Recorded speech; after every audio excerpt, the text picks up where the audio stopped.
ఈరోజు తోటకూర కందిపప్పు వేసి పప్పు చేస్తున్నామండి. ముందుగా కుక్కర్లో కందిపప్పు వేస్తాము.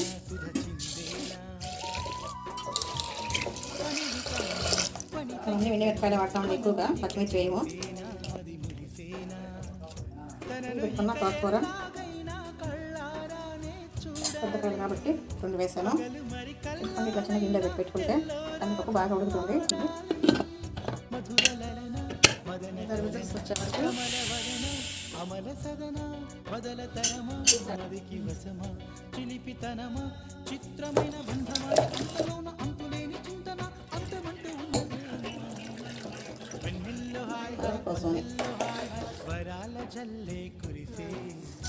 తాలింపులో తెల్లగడ్డది వేయము, ఉల్లిపాయ వస్తే వేస్తాము.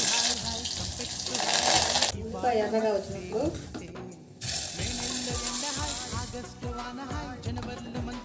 ఆకుకూర పప్పు